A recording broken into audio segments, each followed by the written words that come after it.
Hello everyone, I'm Rajasekhar. Welcome to my channel.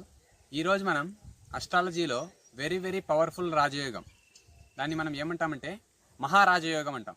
జనరల్గా ఈ మహారాజయోగం అనేది వెరీ రేర్ రాజయోగం అనమాట. అంటే ఒక 1000 కానీ ఒక 10,000 పర్సన్స్ తీసుకుంటే ఒకరికి ఉండే ఛాన్సెస్ ఉంటాయి.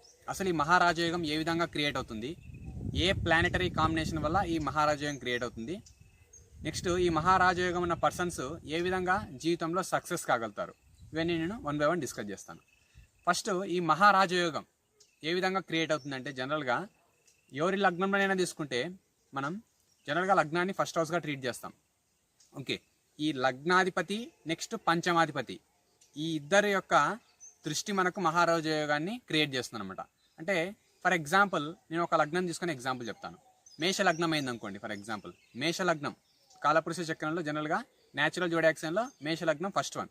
ఓకే, ఈ మేషలగ్నం అంటే లగ్నాధిపతి ఎవరు? కుజుడు. ఓకే, మనం ఇక్కడ 2 ప్లానెట్స్ని కన్సిడర్ చేయాలి మహారాజయోగాన్ని. ఓకే, లగ్నాధిపతి నెక్స్ట్ పంచమాధిపతి. ఓకే, ఇప్పుడు మనం మేషలగ్నం తీసుకున్నట్టయితే మేషలగ్నానికి లగ్నాధిపతి కుజుడు, నెక్స్ట్ పంచమాధిపతి ఎవరుతుంది? సూర్యుడు. అంటే సింహరాశికి అధిపతి సూర్యుడు. కాబట్టి ఈ 2 ప్లానెట్స్ వల్ల మనకు మహారాజయోగం క్రియేట్ అవుతుంది.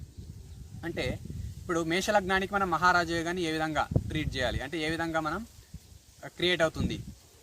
ఫర్ ఎగ్జాంపుల్ చూసినట్టయితే ఈ మేషలగ్నానికి లగ్నాధిపతి అంటే కుజుడు పంచమ స్థానం సింహంలోను, నెక్స్ట్ పంచమాధిపతి సూర్యుడు లగ్నంలో అంటే మేషంలో ఉచ్చస్థితిలో ఉన్నట్లయితే A1 మహారాజయోగం క్రియేట్ అవుతుంది అనమాట. అంటే దీనివల్ల వారి యొక్క లైఫ్ చాలా హై స్టేజెస్ రీచ్ అవుతారు. అంటే వాళ్ళు ఏ విధంగా ఏ ప్రొఫెషన్లో అయితే ఉన్నారో ఆ ప్రొఫెషన్లో విపరీతమైన కీర్తి ప్రతిష్టలు, నెక్స్ట్ మనీ పరంగా కానీ లక్ పరంగా కానీ వాళ్ళ యొక్క రెప్యుటేషన్, నెక్స్ట్ ఫేమ్, చరిష్మా ఇవన్నీ అంటే వాళ్ళకు వారి యొక్క హారోస్కోప్ ప్రకారం మనం డిస్కస్ చేసినట్టయితే వారి యొక్క జీవితం చాలా కలర్ఫుల్గా 100% సక్సెస్గా రీచ్ అవుతుంది అనమాట.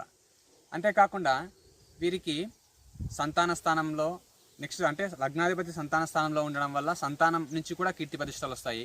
నెక్స్ట్ ఇక్కడ పంచమాధిపతి జనరల్గా చూడండి, మహారాజయోగం క్రియేట్ కావడానికి మనం 2 హౌసెస్ని తీసుకుంటాం, లగ్నము పంచమ స్థానం.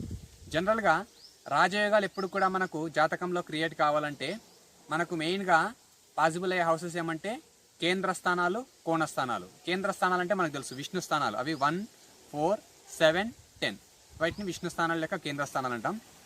నెక్స్ట్ లక్ష్మీ స్థానాలు 1, 5, 9 వీటిని త్రికోణ స్థానాలు, కోణ స్థానాలు అని కూడా అంటాం. ఓకే, అంటే ఈ కాంబినేషన్స్ వల్ల అంటే 1, 4, 7, 10 కానీ లేకపోతే 1, 5, 9 ఈ లార్డ్స్ యొక్క బెస్ట్ కాంబినేషన్ అంటే ఎటువంటి చెడు గ్రహాల దృష్టి వాటిపైన పడకుండా మంచిగా ఉన్నట్లయితే ఈ రాజయోగాలు క్రియేట్ అవుతాయి అనమాట. దీంట్లో మనం మహారాజయోగం గురించి ఇప్పుడు మనం డిస్కస్ చేస్తున్నాం. కాబట్టి మహారాజయోగం లగ్నాధిపతి పంచమంలోను పంచమాధిపతి లగ్నంలోను పడితే మహారాజయోగం క్రియేట్ ఉంది. అలా కాకుండా ఫర్ ఎగ్జాంపుల్ మేష లగ్నమే తీసుకున్నాం. మేష లగ్నానికి లగ్నంలోనే కుజుడు నెక్స్ట్ పంచమాధిపతి సూర్యునితో కలుస్తున్నాడు అనుకోండి, ఇది కూడా ఒక రకమైన రాజయోగమే.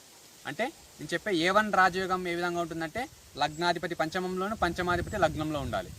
అలా కాకుండా ఈ లగ్న పంచమాధిపతుల కలయిక లగ్నంలో ఉన్న, చతుర్థంలో ఉన్న, సప్తమంలో ఉన్న, దశమంలో ఉన్న ఇది కూడా ఒక రకమైన రాజయోగానికి దారితీస్తుంది అనమాట, అంటే క్రియేట్ అవుతుంది. నెక్స్ట్ ఇంకొక ఎగ్జాంపుల్ చెప్తాను. ఫర్ ఎగ్జాంపుల్ తులా లగ్నం తీసుకున్నాం. తులా లగ్నానికి లగ్నాధిపతి ఎవరు? శుక్రుడు. ఓకే, మూల త్రికోణ స్థానం అవుతుంది. తులారాశి అనేది శుక్రునికి మూల త్రికోణ స్థానం. నెక్స్ట్ పంచమాధిపతి శనేశ్వరుడు. అంటే ఈ తులా లగ్నానికి పంచమ స్థానాన్నే కాకుండా చతుర్థ స్థానాన్ని, ఒక కేంద్ర స్థానాన్ని కూడా రూల్ చేస్తున్నాడు. జనరల్గా ఈ తులా లగ్నానికి శనేశ్వరుడు బాగా ఉన్నట్లయితే రాజయోగాన్ని క్రియేట్ చేస్తాడు, ఇంకా ఏ ప్లానెట్తో సంబంధం లేదు. కానీ ఇక్కడ మహారాజయోగం గురించి డిస్కస్ చేస్తున్నాం కాబట్టి అంటే తులా లగ్నం తీసుకున్నట్టయితే అంటే తులా లగ్నం మనం ఫస్ట్ హౌస్గా ట్రీట్ చేసినట్టయితే ఈ లగ్నాధిపతి శుక్రుడు పంచమ స్థానమైన కుంభంలో ఉండి నెక్స్ట్ పంచమాధిపతి చతుర్థ పంచమాధిపతి అయిన శనేశ్వరుడు లగ్నంలో పీక్ స్టేజ్లో అంటే ఎగ్జాల్టెడ్ హౌస్లో ఉంటాడు. ఈ విధంగా ఉన్నట్టయితే వీరి యొక్క జాతకంలో మహారాజయోగం క్రియేట్ అవుతుంది అనమాట. ఓకే, ఇది మహారాజయోగం గురించి. నేను ఇంకా వేరే రాజయోగాల గురించి నెక్స్ట్ సెషన్స్లో డిస్కస్ చేస్తాను. మరికొన్ని వీడియోల కోసం నా యూట్యూబ్ ఛానల్ను లైక్ చేయండి, సబ్స్క్రైబ్ చేయండి. Thank you for watching this video.